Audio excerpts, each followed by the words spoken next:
In this particular chapter, we're going to learn about how to vectorize shapes in Photoshop. The picture you see right now in Photoshop here shows you both a bitmap image as well as a vector image. And it's important to understand the basic differences between these two types of images. Bitmap images are also called raster images, and they're based on a grid of dots known as pixels, and each pixel has its own specific location and color value. In working with bitmap images, you edit groups pixels rather than objects and shapes like in a vector image. The disadvantage of bitmap images is that they contain a fixed number of pixels, and as a result can lose detail and appear jagged when you increase the resolution or increase the scale of the image.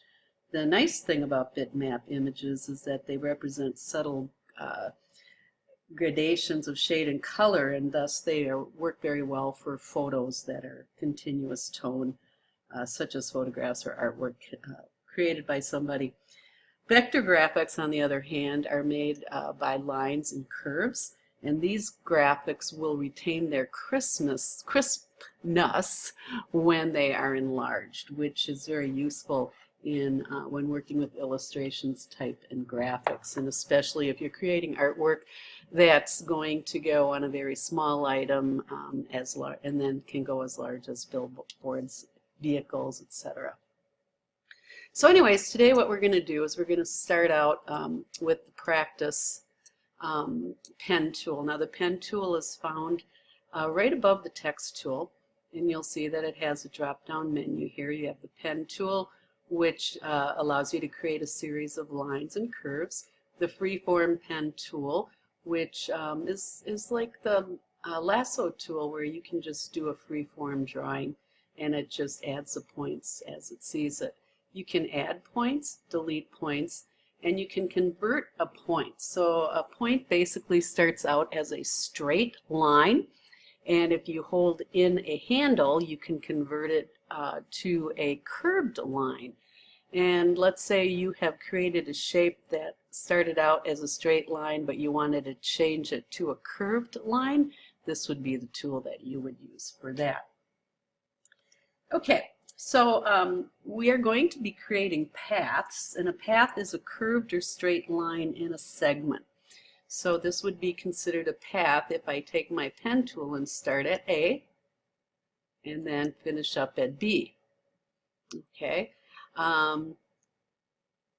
This curve here is also considered a path if I drew this as well.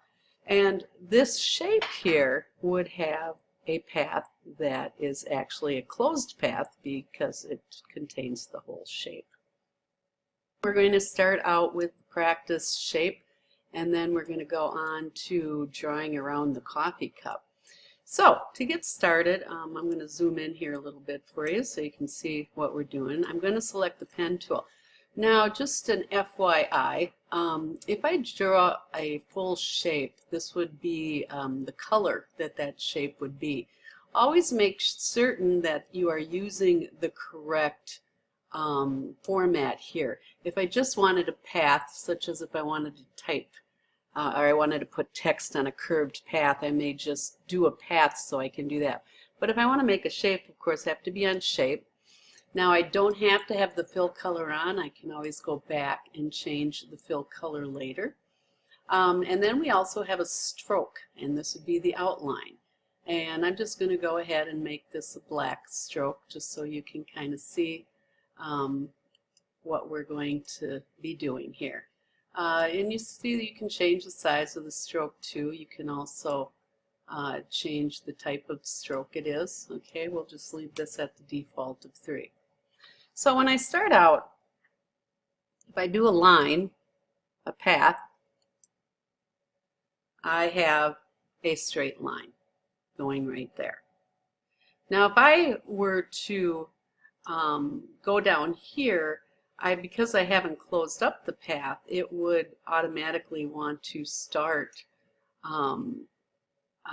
making it a shape, as you can see here. And we don't want to do that. So what we're going to do is we're going to hit return, and we're going to go ahead and hit return, and then we're going to go ahead and start our new shape. Now you notice I started a new path, but I have a curve here, and so when I do the curve, you're going to want to click the point on the red dots, and then you're going to click on your mouse but hold it down, and then draw the handle so that the handle comes up to the blue dot. Now once you're in a curved mode, the second line will automatically go in curve mode.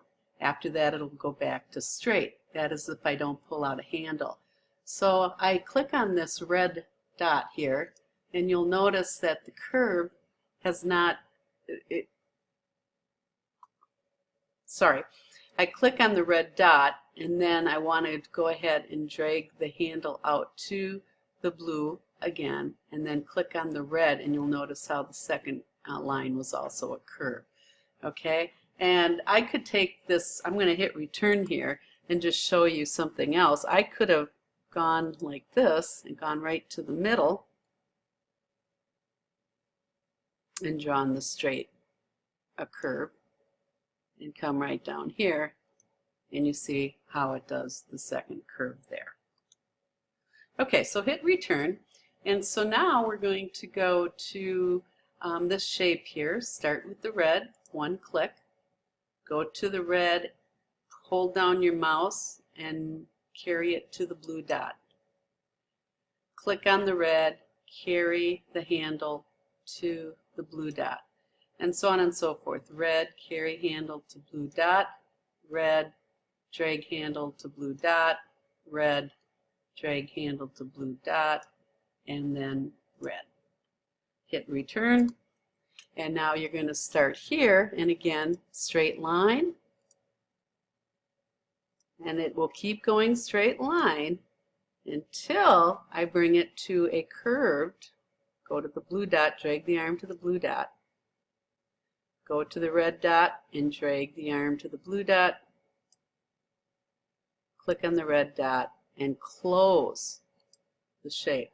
Now again, it doesn't matter if I hit return, because once I close up a shape, I no longer can add to this unless I were to go into my pen tool and add an anchor point. But this is where I can go to the fill and actually add a color, and you'll see that it gives it a fill, whereas I wouldn't be able to give these items over here a fill. However, I could change the color of those strokes if need be. And you'll notice that there is a small stroke around the pink object here. If I wanted to not have a stroke, I would just click on the no fill and notice how the stroke has disappeared.